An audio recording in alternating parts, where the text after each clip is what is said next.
Good evening, and welcome to the one and the only Hawg Talk podcast, part of the BLEAV and Buzz Radio networks. You can always hear us on all podcast platforms, as well as Buzz 2, 106.7 in Central Arkansas. So please like and rate and review our podcast. And we're coming to you live from the Corey Hyman Studios, where I'm your host, Porter Hayes, and alongside me is Jacob Davis of Arkansas Fight. And we're brought to you by Bet Online. And Bet Online is the fastest and easiest way to wager on all your favorite sports, contests, events with the first market odds and lines. Find reviews, news for every league, including Major League Baseball, NFL, NBA, NHL, combat sports, esports, and even golf. Bet Online continues to be the top online resources for all your sports information, from line, in-game betting, props, and futures. Bet Online, where the game starts. And Jacob, we can finally kind of say that this is the unofficial start to football season with fall camp starting. The watch lists are coming out. You're starting to get a little glimpse of a preseason top 25 list. So it's getting closer and closer. We're a little bit under a month away. It is August. That means high school football, college football, NFL. And I tell you what, it's got to be one of the most not boring times of the year, but just when you're anticipating from baseball into football every year, we can't wait for the countdown to get here. And we're finally into the midst of talking season, and it's about to start time to put pads on and play on Saturdays. Isn't it great though, Porter? Because now you're not coming off 2-10 and 3-7 seasons anymore. You're coming off a 9-4 season for the Razorbacks last year, and now you're juiced up. You're hearing all the coach speak after SEC media days and what Pittman is saying, and you're here at fall camp, and it's just time to gear up and get ready. It's talking season, man. Who's got the men? Who's got the boys? Who's got the X's and O's and Jimmys and Joes? Man, it's time to get going. Yeah, and again, we keep on touching on, it's the time where they're really starting to pad up, and, we won't be able to really see. And our good friend Zach Orange, he brought up a good point when, on the show today, he was talking about the first week is everything's going good. The second week, well, this is what's going on bad, and this is what could be fixed. And then that third week, it's game prep time, and you don't hear nothing. So, I mean, now, you're getting the full pads and you're getting the guys back. We've already heard some stuff about some injury reports and some guys being injured and how everything's going. I'll tell you what, that's the one thing I do like about Sam Pittman. He is as transparent as he's allowed to be. No coach is going to come out and tell you every single thing about every player, but, he don't have to say anything about Dominique Johnson, and he might be ready or he's – the coach speak a day-to-day. He's actually like, he might not be ready. He's coming along. But so I feel like the honesty there when it comes to, how he's going to be and how that's going to affect the depth, and I think it's bigger for them too in prepping of knowing, let's go ahead and plan on him not being here. And if he is, hey, cool, let's prep for it. Yeah, and it's in the past few years, they've kind of kept the injuries hush-hush throughout fall camp. Under the Bielema regime and under Morris, and being able to see what Pittman's saying, and I like we're talking about with Dominique, I don't know, what kind of injury. I mean, it must have been worse than what we anticipated after the Penn State game, or maybe his surgery just didn't get scheduled enough time, before fall camp that he missed all that. Maybe it's not as bad as what most people are saying, or not most people are saying, but it may not be as bad as what we're believed. It could have been But it's going to be tough being able to lose or having to lose him for the first game because you're going to be missing that power dimension. But I don't think it's an absolute killer like we talked earlier. Yeah, I really feel like if you and that just seems like that's happened every year when it comes to the Razorback football team. Before they even get started, they're talking about more than the game plan.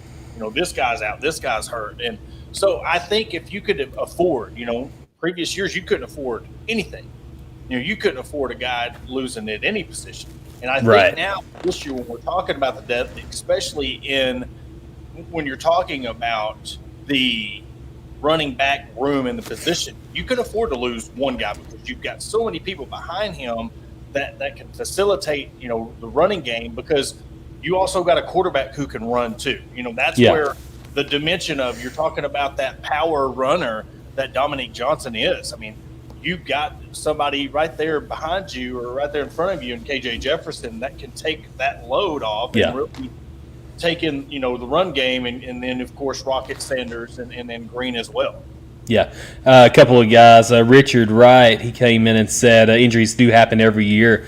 We can go back to the 2015 season with Jonathan Williams and how big of a blow that was. And, it was a big blow, but I don't think it would have changed anything on, for that season, 2015, because Alex Collins ended up having like nearly 1,600 yards and scoring 20 touchdowns. Had an incredible, one of those DMAC type of years that you wouldn't have expected to see.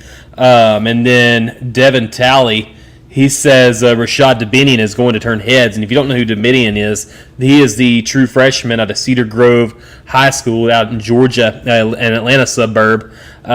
His high school coach, or a former high school coach, was Jimmy Smith, who is now the running back coach at Arkansas. So obviously there's a connection there. Jaden Hazelwood's from the same school as well. But yeah, Rashad Dominion, he has a lot of speed, and I think Coach Pittman alluded to that a couple of weeks ago as a guy that could probably play a little bit of punt returner as a true freshman. Yeah, and that's where you want anybody that can be that guy where you use him in the slot, you can run the sweeps, and that's the thing that. When it comes to this offense, and especially where Kendall Briles really likes to try those gimmicky plays, you have depth like that. You're not using your star running back or your star athlete to try to get and run those gimmick jet sweeps. You have a freshman that can possibly, be a returner. You need it. When's the last time we've had, honestly, a huge return threat? And I know with how the kicking game is now in college and it moves forward, it's hard, to really judge that now because there's hardly any more returns, but even having a threat like that can really benefit. We really want to kick the ball in the end zone because we want to keep it away from that guy. Absolutely.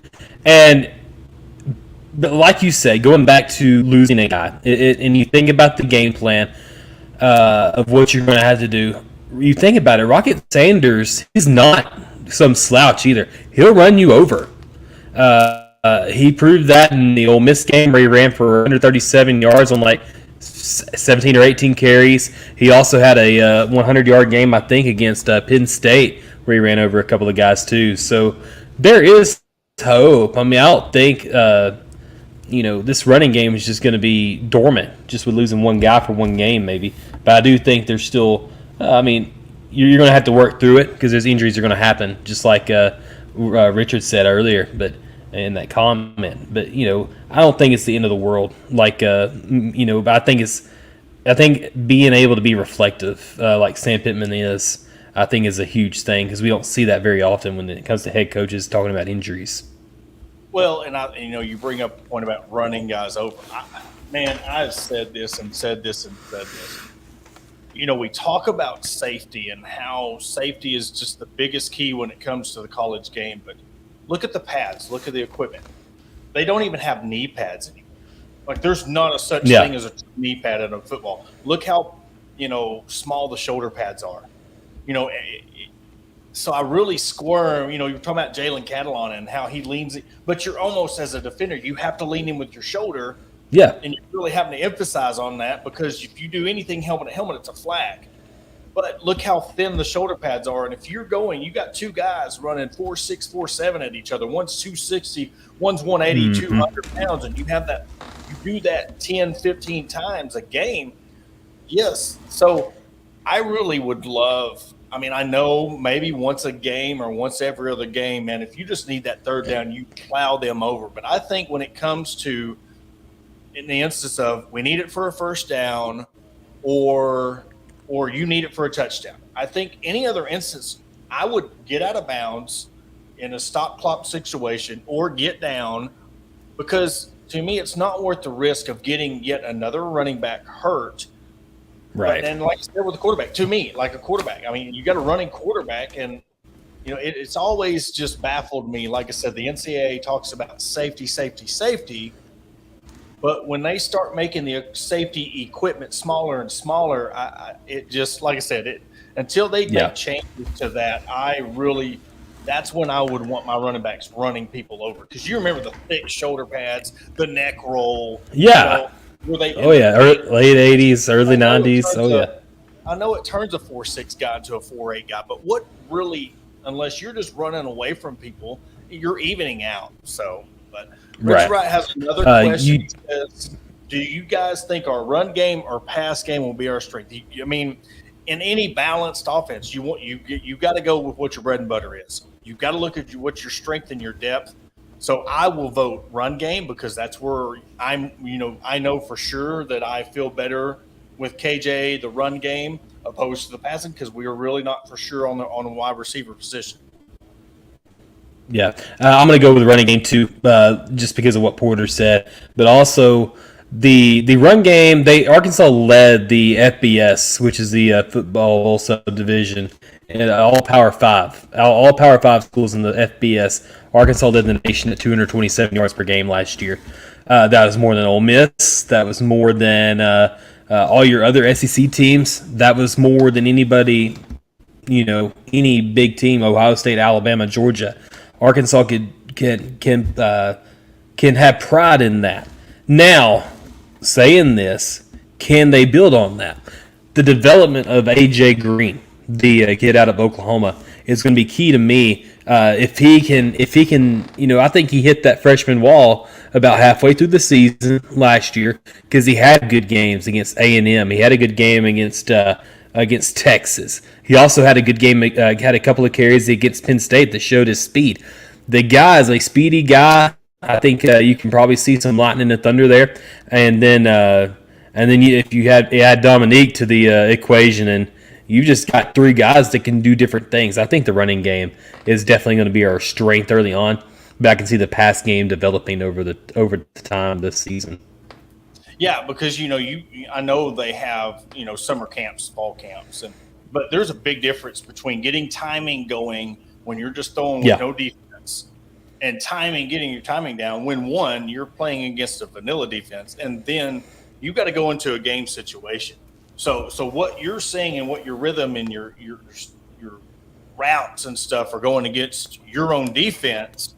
Let's see how that transitions. And I think going up against a team like Cincinnati, your first test, that's going to be big, because you go right from Cincinnati to South Carolina, and that's where it's going to be big too. So that's why you run the ball, you get your game going, and then that opens up the pass. Run with your quarterback. Yeah. That opens up the pass. Anything you can do to bring the safeties up or the linebackers up to try to cheat up, because they respect KJ Jefferson as a runner. They respect Arkansas's O-line. And, because like I said, they are not too sure about their wide receivers. So when they are planning, but also I want to say to the passing game, what returning wide receiver do we really have that Cincinnati or South Carolina can sit there and game plan on for a month, other than what you're going to see in the Cincinnati game for South Carolina, that's going to be to the other team's advantage. So really taking this passing game, that could be a flip side to where it could be their strength, because nobody's seen these guys and nobody's seen how KJ goes with Hazelwood or what Trey Knox is going to do.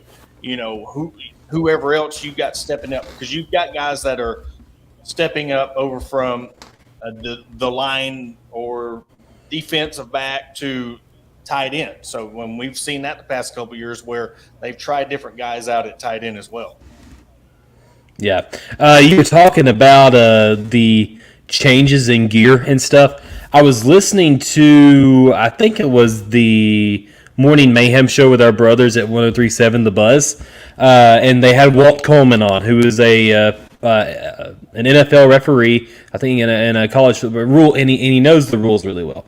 Anyways, he was talking about some of the changes that were happening as far as what guys needed to wear in their uniforms, and they did implement the knee pads. They made that mandatory this year, and they also made it mandatory that players they get rid of their ankle socks and they wear full-length socks that go up to their knees and into their pants. So that's going to be a change for this season. Knee pads, and they do, but it's above the knee, like the pants. You don't see it.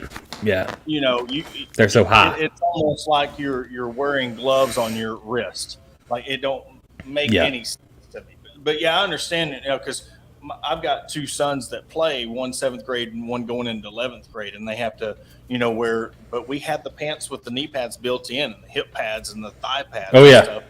Now the pants that they wear now, and even the high school game, they come up to their thighs, and it's almost like they're wearing culottes. It's just, and for I don't know if y'all don't even know what culottes are, but it's almost like a shorter capri. Oh, goodness. But yeah, I just thought I would bring that up. Let's see here. We got a couple more comments. Chad Pendergrass says, what's up, guys? He says, your running game sets up the play action pass. You also got to think about it, the threat of the RPO. And we were talking about the threat that KJ Jefferson is as a running quarterback. The guy is a complete dominant physical specimen there. But yeah, the RPO, I mean, it's a different kind of thing in college football now because of the spread offenses. And it's really cool, though, to see the development as far as what the RPO has come from like the early 2010s to now. And obviously that's what most people run. But it's really cool, especially in the SEC, to see what KJ Jefferson can do and be.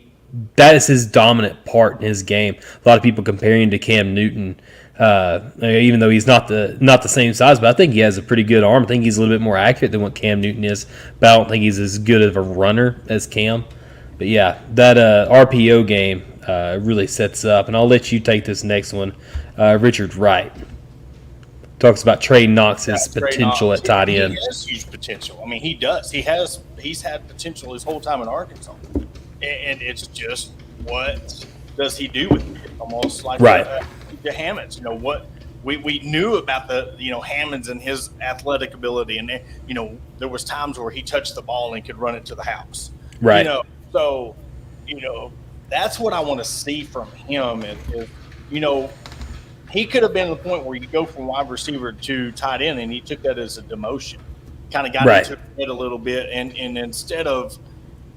And I'm not saying anything against him or negative whatsoever. This is just my interpretation on it, is the fact that he could have took that as a demotion, and it got to his head a little bit, and he wasn't that star receiver. He wasn't right there next to Burks. Then he finally started buying in, and now you got a whole year into it. Right. Let's see what happens. Yeah. I saw a picture of him. I think it might have been on the Razorback Nation page. Some Razorback fan put on this afternoon. The guy looks good. I mean, he doesn't look. He was 215 last year and still kind of looked lean at 6'5". The guy's 6'5", maybe 250 now, and he's built like a Mack truck. And if he maintains his speed, I think he had 4.6 speed or low 4.5 speed. You look at the tight end, you don't need that. No, you don't. And you look at the guys who are slot and tight end, you need quickness. If he can separate himself, because if you're tight end, you're going to be going up against the linebacker. Go up against the linebacker or the defensive end. As long as you can get in space and get that third down, maybe get you 4, 5, 6 yards. If they cheat up, we're talking about where the passing game or the RPO could come into play. Having a guy like Trey Knox, and this is why I think he should be the most integral piece to this offense when it comes to, he's been in the system a long time, but the tight end position can get you that short slant. It can get you the short out, but also if they're expecting that RPO, he can get over the top in that space in between the linebacker and the safety and get that first down. And when we're talking about third down conversions on the defensive side, Arkansas being able to get to where, they can get a third down and long with him. And that brings up another point from Jerry Howard. He's talking about so much about the receivers, but he's talking about Cam Little adds one win this year. Very true, because if you've got a guy that can get you from out of field goal range, might not necessarily get you a first down, but get you in the field goal range, you've got a kicker like Cam Little. Instead of you're trying a 47-yarder, now maybe you're trying a 42-yarder, and that just plays out. Yeah, and the guy has, I think, 52-yard range. His name is his longest this past season. So the guy can kick. I mean, so yeah, he can win us a game. And wouldn't it be glorious? Because I still have the Hogs winning 11 games. I'm not pumping I'm not going to pump my brakes. I'm not going to tell you to drink my Kool-Aid that I have fixed for you, man. But it would be glorious if he can kick through the uprights against Alabama and win, because that's going to be tough. Alabama. I love what Nick Saban said this morning. He says, man, look, last season it was a 13-win team, and it was a rebuilding year. I don't believe that, Nick. There is no rebuilding for him. But yeah. How do you rebuild 5 stars with 5 stars? I mean, I don't know. I guess it's from a millionaire to a double. I replace a million with a million. I have to do it every year. Rebuilding this bank account from 1 million to 1.5 is just ridiculous. I mean, but it's got to happen. It's got to happen at one time soon, because Nick Saban, I mean, he's going to be gone. I hope by the time he's 95. I don't want it to be. He can't coach forever. Yeah, I want to see it, because they. Did you see what my tweet? I tweeted about Arkansas had the series tied with Alabama the year before Saban. That 2006 win, they were tied at 8 wins apiece in the all-time series history. The 14-game winning streak has now pushed it to 22-8. That is simply shows how dominant Saban's not only been against Arkansas, but Tennessee hasn't won in that same timeline either. That's just simply incredible. Do you know the last time Arkansas has beat Nick Saban? 2002, I think, against LSU. Miracle on Markham. Yeah. It's been a long time. It took a miracle. It's been a long time. It took a miracle to beat him at LSU. Yeah. It's just, that's crazy to think that 2002, I was 2 years out of high school, and I'm 40. That's the last time that they've beat Nick Saban. But you know what? They've played them close. Oh, yeah. Even in the down years, the score was 60-30 or whatever like that. Yeah, but they played them close that year. They played them very close, and they played them close last year. They've gave them a run for their money, and that's just the thing that when you don't play where you're going to beat this team by 40, you get really conservative. You don't just sit there and throw the playbook at the other team and just start going for every shot.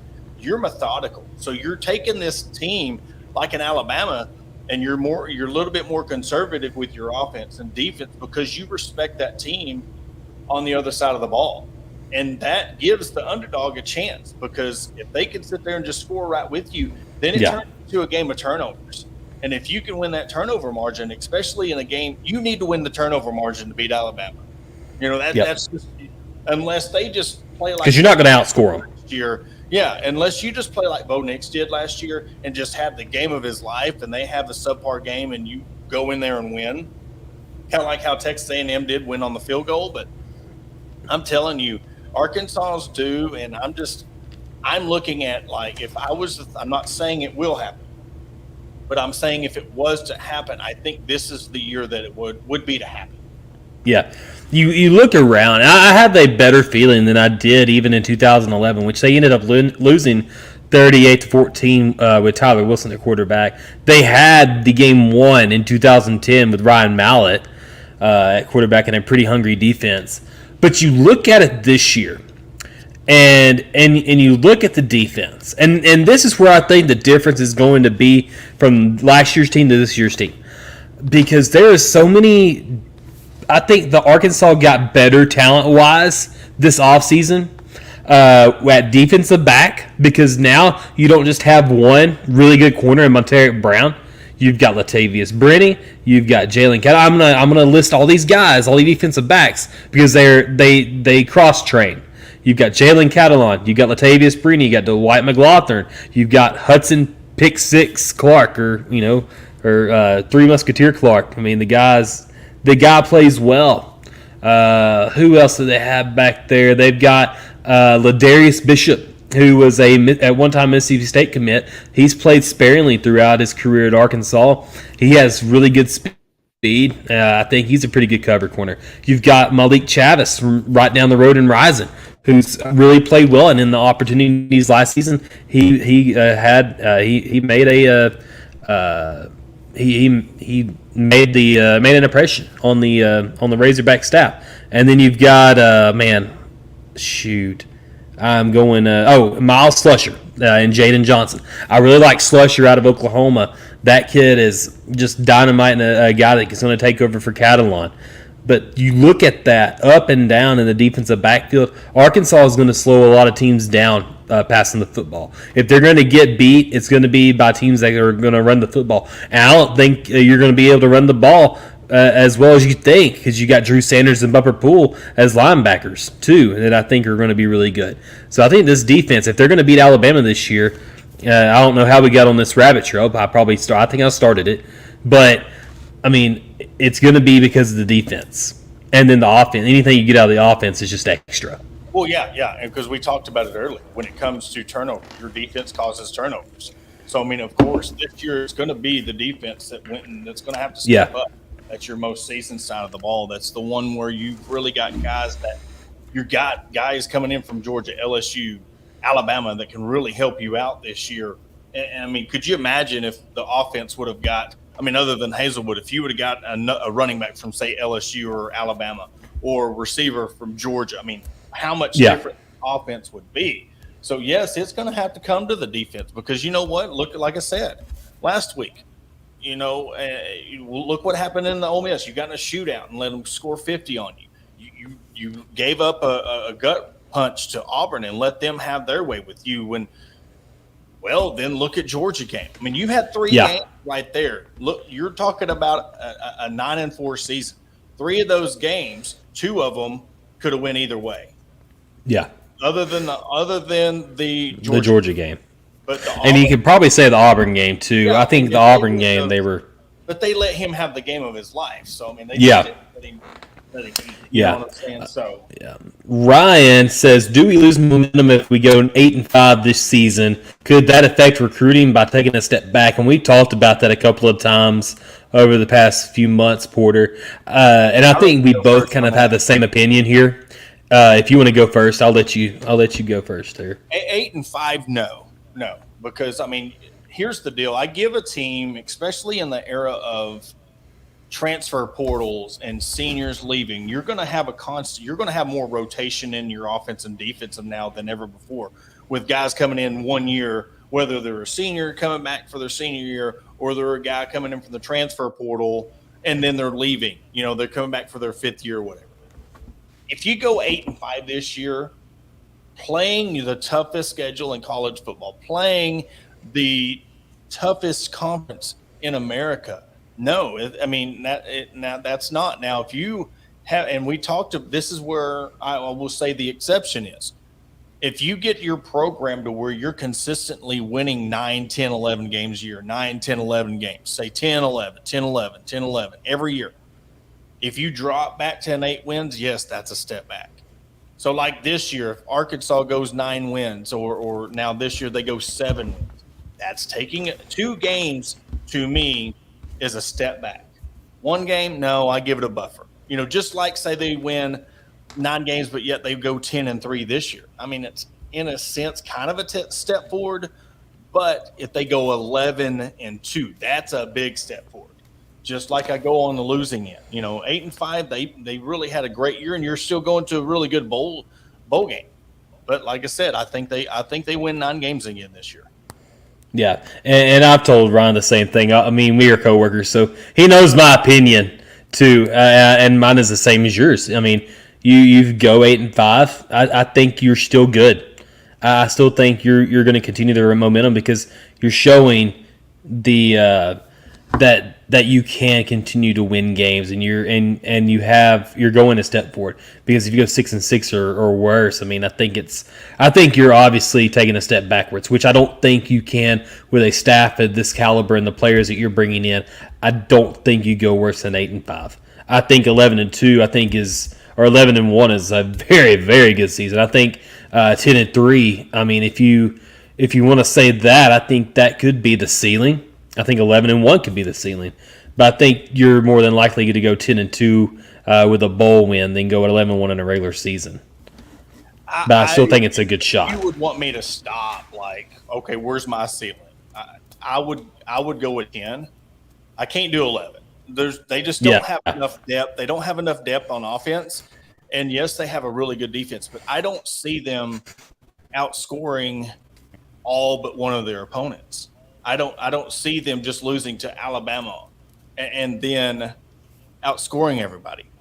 And that's where they could. I could see 10 wins. I could.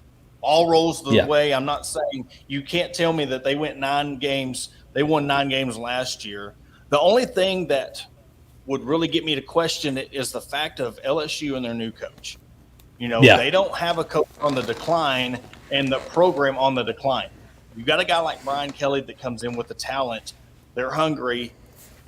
That's my biggest toss-up game this year is the LSU game. What are they going to do with that talent down there? Texas A&M, I'm not impressed with Jimbo. We finally got that monkey off our back and won that game. I see that as a win. And I think next week what we're going to do is we're going to go over the schedule now that it's come closer, because the closer we get, then we'll have to talk Cincinnati. But I think next year we'll go game by game and really kind of break down what we think – the keys to each game, keys to win, and how we could end up losing. Yeah. No, I could see 10, but I would really stick with a 9-win year. Now, if they do start the season 0-2, I would say that's suspect. You can't start 0-2 because I don't think you can recover, because you have Missouri State the next week, but you would be falling backwards, and I don't think you could recover from an 0-2 start. I don't think you could even lose to Cincinnati. Yeah. I don't think. They lost a lot. They did. And they lost a lot. Yes, they're a decent – I'm not saying blow them out. Even if it's a 1-point win, a win is a win.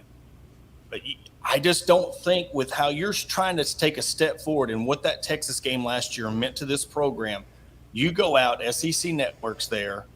It's against the team who, like I said, they made the college football playoff last year, but they're coming to your house. They've lost a lot on the both sides of the ball. You've gained. You have to win. If you want me to pick one of the 2 games between Cincinnati and South Carolina, if they was to split that, you got to win the Cincinnati game. Yeah, I agree with that. I know we're going to get up close to a break. Let's see here. We'll do one more question, then we'll have to go to a break. Opinion question. And it says, what do you guys see is more important for the D, having Bumper Pool or having Drew Sanders transfer in? Who was the number 1 athlete in the country not long ago? And, man, now he's going to be – here's the tough part. If you could only have one, which would it be? I couldn't answer the second part because, if I could have one, I will go with Bumper Pool because he's been here. You know what you're getting out of him. I'm not one of them guys that – I don't care if he was an All-American at Alabama. Just because you're an All-American at Alabama, how you gel. Bumper Pools gave his heart to this state, this team. So I'm riding with the guy who's been here. Always will, unless he's proven now. 5 games in, it could be a different question. But right now, he's not even played it down for Arkansas. I'm not going to sit there and say that I'd much rather have. But on the backside of that, I think it's important having Drew Sanders in when it comes to the first question. Because you've seen how much Drew Morgan played hurt, Bumper played hurt, Henry played hurt. Anytime you can add depth to that linebacker position, I think that's important, especially with Jalen Catalon coming back. And, of course, you know what? He's going to be a little hesitant those first couple of games on that field. You're going to need a guy like Drew Sanders to really step up and do that. So, but, hey, we'll go and get some more comments after the break and go ahead and throw something in there. Yeah, I love Bumper because the guy, and I love his mentality. The guy came from 2 back-to-back 2-10 seasons. And he really set the bar with Sam in year 1 under him. And now he's in his 5th year, and you're seeing you talk about the personification of this program. He is the man. He is. It's hard work, blue collar, and when Sam Pittman says he's got a sign in his office that you're not coming here to play for the University of Arkansas, you're coming here to play for the state of Arkansas. I absolutely believe that. And Bumpers come with his heart set on playing for the state of Arkansas. He's the guy that he is Arkansas, and it's in his heart, even though he's a Texas guy. I really like Bumper Pool the best, but I could obviously change my mind later on down the line. Maybe next year, Drew Sanders be my favorite linebacker we've got. Well, like I said, we'll get back to your questions. We're going to hit a commercial break real quick to have a word from our sponsors. But before we do, of course, we got to give a shout out to our guy Corey Hyman. He's full steam ahead, providing Northwest Arkansas, Southern Missouri, and with the best electrical and plumbing supplies around. You can give him a call at 479-301-8220 or email him at chyman@andersonp.com. He is the electrical supply guy, and we will be back after the break.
One, two, one. And we want to welcome you back to Hawg Talk Live, presented to you by Arkansas Brewing Company in Ozark, Arkansas. They have brought back their Thursday night prime rib special. I'm telling you, it's one of the best dinners in the River Valley. Go down there and see Chris and Destiny Brockett down in downtown Ozark. They're really trying to revamp the downtown area and turn it into like a entertainment district. So I've been down there many times, had a couple of drinks and good food. They have live music every weekend, karaoke. So be sure to head on over to Arkansas Brewing Company in Ozark, Arkansas. And I do want to, before we get in, I seen a comment during the break. Have to bring it up here. And it says, at the break, if you want to change that Clemson flag for a Hawg flag, nobody will complain. Well, I mean, if I just tilted it just a little bit, I'd have it. But no. Gotta have my half and half, brother. I mean, look, I'm Clemson ride or die, baby.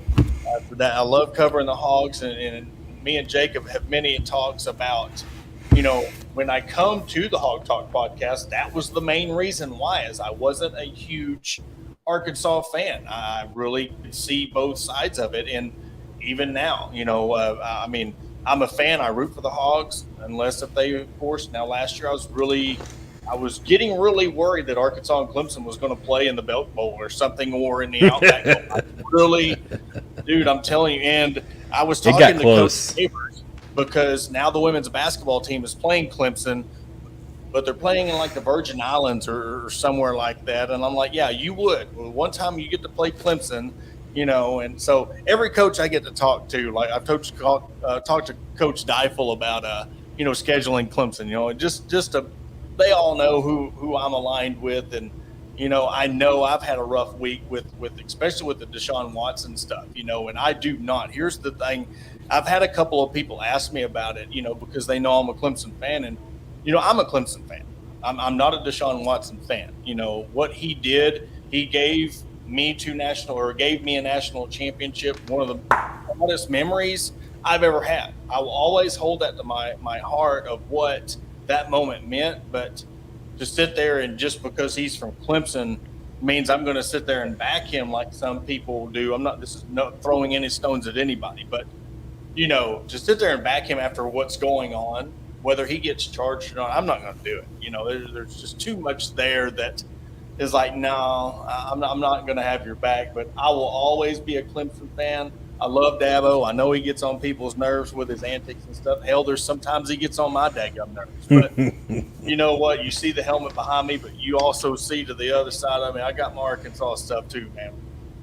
Yeah, once my office is done, my wife was picking at me. She's, you've got to repaint that nasty, ugly painted room. It's like gray. When we bought the house, it was like 3 different walls. It's gray, blue, and gray. And she said, "You're gonna have to paint those if you're gonna put my house on your show." And I'm like, what about if I cover it up with pictures and stuff? No. You're gonna paint the room before you have me on. So, man, I've collected a lot of Razorback stuff over the past few years, and I've had some of the things given to me. I'm really excited to show them. And there's some things that were given to me that I was surprised by. There was one that says "Beat Tex ASS." Obviously, to try to, and then there was another one that it was a little boy peeing on the state of Texas with a Razorback hat on. Some old school stuff. So I'm really excited to get Calvin that and put Hobbs? in. Remember, was that Calvin and Hobbs had always done that peeing on stuff? Yeah. It was Calvin and Hobbs, and always, Yeah. But it's always in here. In a couple of years, we're going to be able to do it every year because they're going to be in the conference. They're going to try to come sit at the table, and I don't know. I don't know how that's going to go. But. If they thought getting the heck beaten out of them in Fayetteville last year, just wait till week 1 when they play Alabama. They are going to completely ruin Quinn Ewers' career. If you think about it, going back, Brandon Allen's first start at Arkansas was against Alabama, and they dang near ruined his career to start out. The guy was like 2 of 21 passing in that game for like 30 yards, and Quinn Ewers is supposedly going to be the starting quarterback at Texas this year. And if you don't know about it, he was the guy that was he left school his junior year to start at Ohio State as soon as NIL came out. And so he did get to start there over C.J. Stroud. So he transfers to Texas, which is his home state. And can you imagine? I hope Alabama. I hate rooting for Alabama. I hate rooting for Texas. But my gosh, I hope Alabama rolls all over them. Could you just think about like what Arkansas does on a year in, year out basis of A&M? Just you got LSU, Ole Miss, A&M, Georgia, Bama.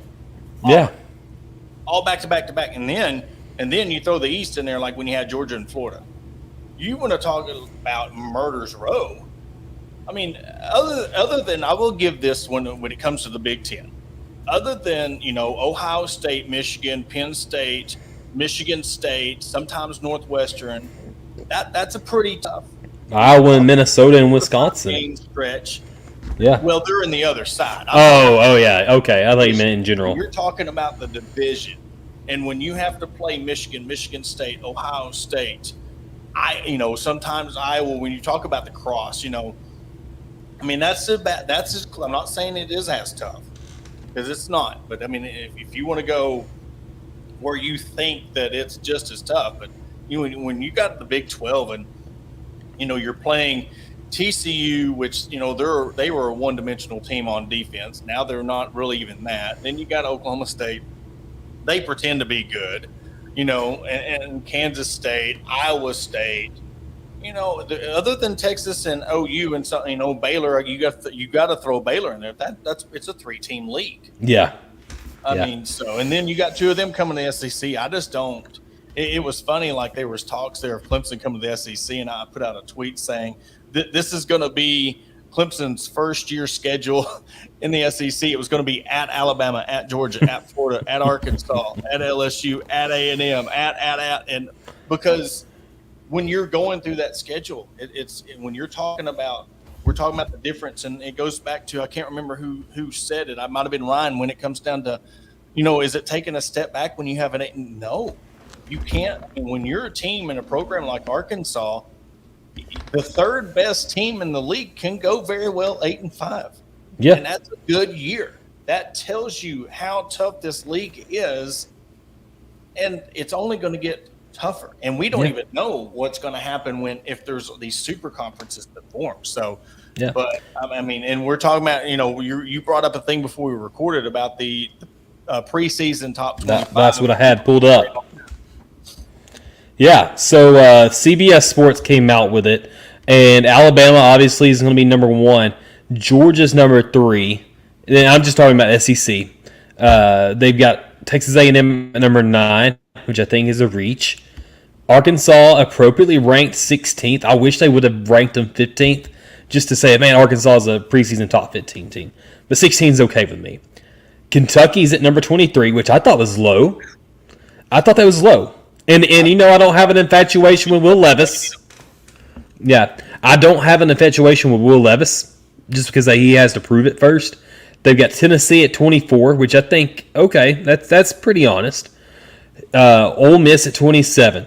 Florida at 30, which I thought was a little high because I'm not as high on Florida as a lot of people are. LSU's at 31. Mississippi State's 35. Auburn 47. South Carolina 53, which I thought was kind of low. Missouri and Vanderbilt rounded out at 67 and 113. So here's the deal. This is one thing I don't care. South Carolina will always be 119 in my heart. No, hey, there's 131 teams now. 131, There's 131. James Madison moved up, so they can be 131, and James Madison can be 130, right? Yeah, and here's the deal, and this is what we talked about, back in baseball season when Arkansas wasn't playing as well, and there is, they've earned it, but they do give some of these teams, like a Texas A&M, that top 10, that ranking because Jimbo. But I'm not sold on, who they lost their quarterback. Yeah. We don't know who their quarterback is. Who are they going to throw the ball to? Where's their receivers? Where's their running game? Jimbo has not proven to me as a coach that he can coach. It's almost like you look at Edo, love the guy. Mm-hmm. But he was not what he was hyped up to be because you had Brady around him. You had Aranda. You had Joe Burrow. If you want to really say, I don't know, I would say top 3. You could. I would say you can make the argument that LSU team was one of the top 3 best college football teams of all time. Ever. They were just dominant. Okay? Maybe top 5 if you want to sprinkle in some Alabama teams and Nebraska 91. Nebraska. Oh my gosh, the Nebraska teams. And that's another pod we can do about the teams that I could go on and on about what Frazier did against Miami and Florida and stuff. Yeah. But no, it's just seeing what this team can really do. And got a big shout out from the guru, Kevin Baseball. Bohannon. Yep, baseball Mr. guy. Baseball. And he will also be doing the Friday night shows on the Arkansas Ortho hotline. Ortho Arkansas, yeah. So big honor for him. I do want to mention him real quick while we're talking about tangents of how he's come when he left being co-host of the podcast, and him and Kyle went on to do their high school stuff. Just in a year what they've been able to do and that reach. Now Kevin's been on, anybody who covers or has followed high school sports in the state of Arkansas knows Randy Rainwater, Rick Schaefer, and the Drive Time Show. So, being able to be a part of that high school scoreboard show, man, and it is an honor to be able to, and I'm an honor to be able to be a little special part of it when I call in the Ozark games, this year. So, go ahead. No, I was agreeing with you. But yeah, he did a great job last season. Obviously, you have Barry Grooms from Houghton's, Arkansas, too. He's on the show as well. Man, they really do a good job on Friday nights, and they break down. It's been amazing to me through the years that they are able to break down every single high school game in the state of Arkansas in a matter of 3 hours. Mm-hmm. And there's 100-something games going on. Yeah. And Barry Grooms, he has a memory. You can ask him a question about a single game, and he's prepared. It's crazy. the guy knows his stuff. And shout out to Barry Grooms, who does watch the show too. So I do know we have to talk about some of the underrated moments in Razorback history, I think is what you put out on Facebook this morning. Let's talk about a little bit of that. Yeah, I just had a thought, and I don't have a specific one, but there's been a couple who've brought up the South Carolina game in 2011, and the fact that what people don't realize, and they might or might not, South Carolina went and played in the SEC championship game that year. They represented the East. And how I know that is because I was at the Clemson South Carolina game where they beat Clemson and they were chanting SEC. But here's the fluky part of it: they made it to the SEC championship game with a 4-3 record. That's how horrible the East was that year. So of course, I was there and they were chanting that, and I was chanting 4-3 back at them. So, had a little bit of that North Carolina moonshine in me, and they started talking to me, and I was talking to them.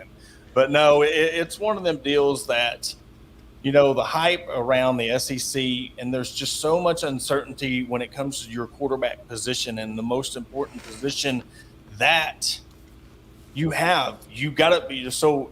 You can flip flop these teams, like I said, Kentucky. What Stoops?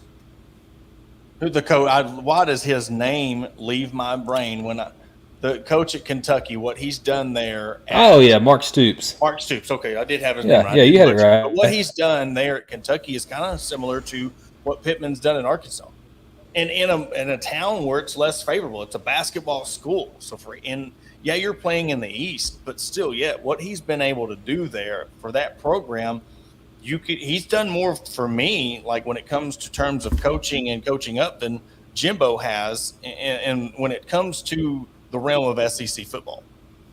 Yeah, and you look around the SEC, and it's really. I'm sorry, and I came across this steak on the Hawg Talk page while I was looking for a post. That steak from Arkansas Brewing Company made me hungry. I was going back to that post, and I was like, "Woo, man, that prime rib looks good." Woo, man. I didn't catch the price, but man, I would drive to Ozark tonight just to have a steak. Yeah, that 2011. I didn't realize it, and memory didn't serve me correctly, but that was a top 10 matchup inside Razorback Stadium. The Arkansas won 48-36, I think. It was a back and forth game. Yeah, and Jake Beck. I remember that game because I remember coming back home from Texas while I was in college, and I was listening to the game on the radio, and it was at the end of the game, and Jake Beckett sacked the quarterback. I think it was Connor Shaw, knocked his helmet off. I mean, he hit him so hard. Man, that's a good memory. I don't really know if I have a underrated Razorback moment. I can go back in time and think of Matt Jones dunking the football, but that was a 4-7 season. Well, but I'm talking about in the grand scheme of if this would have happened, what it meant more. As say, like at the end of the season, there's like the blocked field goal against South Carolina. Things that could have happened that meant more to the whole grand scheme of a season that when you look back at it. That Kansas State victory in the Cotton Bowl was pretty sweet. Yeah. You look back at that kind of thing in the grand scheme of things because that was really the last great Razorback football team they've had besides last season. And, I mean, I know that team, 2021's team, was solid. They weren't an all-time great team. But, man, when you look back at that win there and you think about the Joe Adams punt return, I mean, that guy was just crazy. And then you think about Jarius Adams who's running wild behind the Kansas State defenders. And you think about Dennis Johnson's runs and you look back now and you appreciate it more. You appreciate what you had more now because I think a lot of us took it for granted that Arkansas had staying power during that time period, and they really didn't. And that's a whole different podcast. One of my favorite ones, and it had to do with the Darren McFadden run, but it was the block that Casey Dick put on. Oh, yeah. I mean, it's one of the moments, but to me, I don't think that it gets enough the block itself. The block, yeah. Because I mean, this quarterback, he's not a running quarterback. It ain't like KJ Jefferson running 80 yards. Right. And he running down the field, and he still has the awareness to be looking left and right, and just plows that guy over. And he didn't block just a regular old Joe. That was Chad Jones. That was their lead safety. I mean, that guy was he was solid. So, but yeah, I don't know if that fits in. I'm not saying that's underrated. Yeah, I don't. But it's just one of my moments that because it's sad that I have more negative things like, of course, Reggie Fisher, of course, the Stoner fumble, of course, the one that really sticks out to me because I was at the game was the Bua hit. Yeah, where they intercepted the ball, and Matt Jones, they come back from, I think they were down 30-13 against Florida against Chris Leak. This is right before Tebow come on, and they were driving down. I mean, people were leaving the stadium. They come all the way back, and he threw that interception, and there was a flag. Which, if you look at the play, I know people's going to argue about it. That was a helmet-to-helmet a hit. So, but it's just one of the things that play always stuck out to me was just that changed the whole grand scheme of that, And we can talk about this real quick. Matt Jones, most passing yards ever, like 290. Yeah, that could be one of them underrated deals, where he was known for his efficiency, but he wasn't known for his passing. And he could have had that in all overtimes. I mean, because that overtime game, man, they went crazy. Oh yeah, man. And you look back and the grand scheme of things, that changed college football forever. I mean, that is a game that you will always remember. Was that 03 Kentucky game or that 01 Ole Miss game where they went to 7 overtimes, longest games ever. You think about at the time, we didn't know how big the Hunter heave was when he heaved it back to Alex Collins to get the first down, and then I think Kyle Sutherland said something about it in the fourth overtime where Brandon Allen was rolling right, and he finally found Jeremy Sprinkle right as he was about to go out of bounds to catch that pass to tie the game. I remember that and how elated I was. And then the freaking cable, stupid Suddenlink internet and cable went out, and so we didn't get to see the 2-point conversion play because they panned off to the news. Because when I was living in El Dorado at the time growing up, before I was married, CBS was a Monroe, Louisiana channel.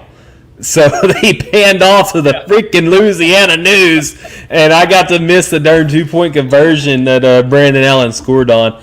Somebody else said it was the signature Allen play. It was the 2016 Austin Allen run into the end zone for a 2-point conversion and win against TCU in 2016 in the second overtime. Wow. Yeah, I almost forgot about that one. That game was big too. A lot, and you could honestly, and here's one that a future one. Let's see how this season plays out. But we're talking about bowl wins and not having Burks in that Penn State game and rolling over to this year. That could be one of them games that them beating Penn State with a depleted roster and how that carries over. Because we seen what happened the last time when they beat Texas and then the downfall. Let's see if this turns into a positive when, beating a program like Penn State and see what that means for the team this year. Yeah. And I had one more thought, but it'll just have to go later. I was reading the comments, and Kevin was went back and was clarifying what he was talking about in the comment. He said he didn't finish his thought there.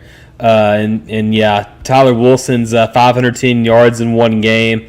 That was impressive because you think about it. In Arkansas, if it wasn't for Tyler Wilson, there's no way Arkansas would have come back in that 2011 Texas A&M game. And then you go and you think back to the back-to-back shutouts of LSU and Ole Miss back in 2014.